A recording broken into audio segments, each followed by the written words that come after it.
And now I'm going to introduce our buddy here. We've all known each other for decades, 40 odd years. Mark is from the West Country, but we won't hold that against him. We're all from Hartlepool, but he's from Torquay.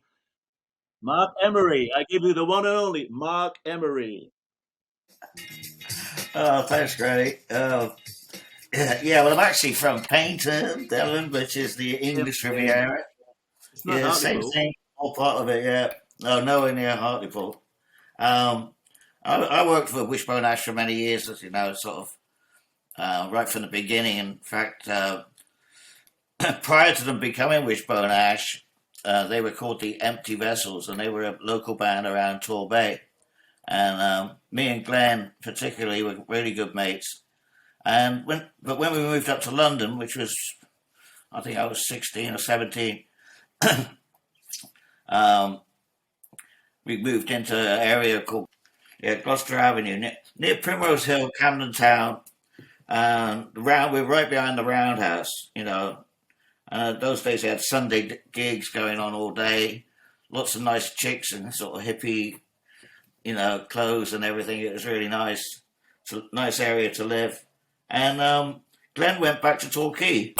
He lost it. He couldn't handle it and went back to Torquay. And then they formed Wishbone Ash. They got Ted Turner in, which is no relation to Martin Turner, and Andy Powell, and they became Wishbone Ash. And I started helping them out.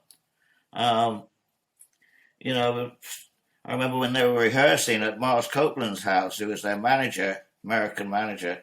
Um, they, I was setting up the cabinets outside, painting them white because we had all these white stacks of cabinets.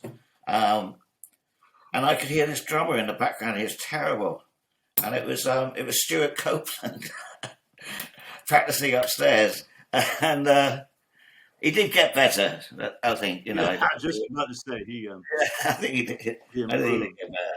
But yeah, no, they were great days. There was loads of great bands around, and the band started touring. This would be when? This is about 1970. This is right about 1970, yeah, Same period. Yeah. 69, 70. And it's like parallel.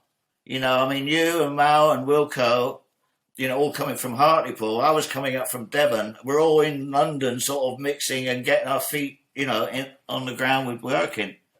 And after touring up and down the bloody country in a transit, learned to drive in a transit van.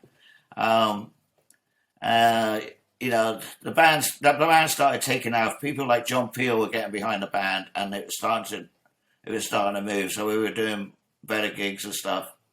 So that went on through Europe, and and I gradually became the front of house sound engineer, which is what I wanted to do because I come from like a musical background. I play guitar as well, and I didn't want to just be an almost a techno sound guy. I was more into it to try and shape the music, try and shape the sound, and be more creative with it.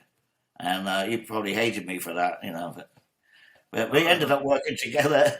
I think Right. the promotion of the first album was at a gig, and Vinegar Joe were playing there. Well, wasn't a gig; it was a party in a club or something.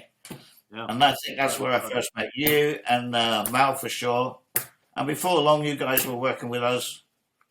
I guess that was early. That was earlier than you think. Anyway, so Yeah, we would all turn up at each other's gigs. It would be all intermingled. The night off, you went to Wishbone Ash's gig. Another night off, you went to Vinegar Joe's. yeah, and we Everybody, did a lot of touring together, and whether they were supporting us or we were supporting them or whatever.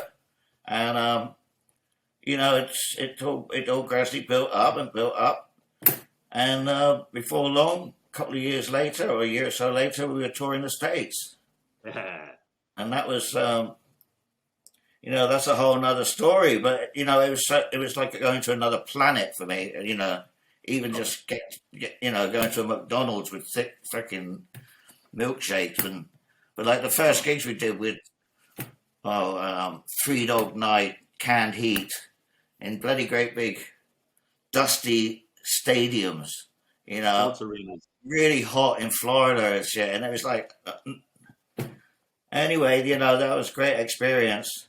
That first American tour was unbelievable. You know, one of the guys got sent home. Uh, Sadly, Kevin Harrington he got done for possession along with Kevin. myself. Kevin, wow. That's another story that I'll go into where Yes. we got busted carrying some grass. But anyway, yeah, unfortunately that happened. And then when we got to LA, Ted hooked up with this hippie guy in a geodesic dome, and we were doing like 4 nights at the Whiskey A Go Go, and Ted finally just about made it to the gig about 10 minutes before they were supposed to be on, and he was fucking spaced out of fuck. And Well, that guy, Michael, runs a shuttle service at the airport now.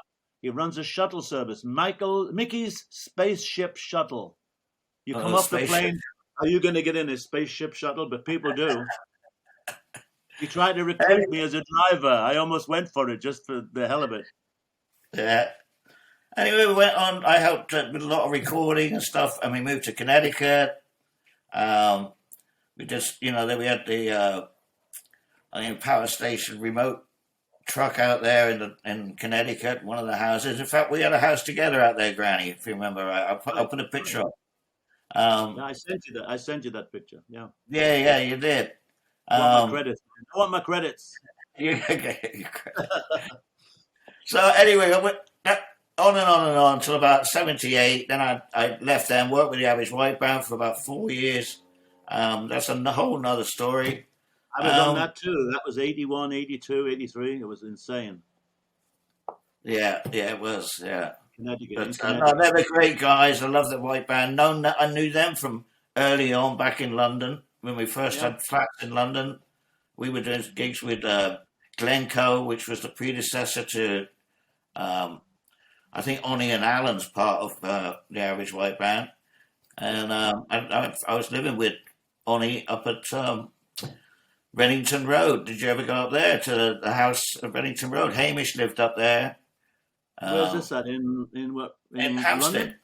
Oh, so you went from Connecticut to Hampstead. London. Threw me off. Yeah, no, I never went. Yeah, I know. I'm backtracking a bit. I might have done. I'm backtracking because I got to the Average White Band. But anyway, whatever. I'm now still doing sound, mixing for Martin Turner from Wishbone Ash, and really enjoying it and getting some good reviews from it. So I'm pleased with what I'm doing. Anyway, we're all still rocking out here in our own different ways, as Wilco says. We're from the 70s into our 70s and still at it.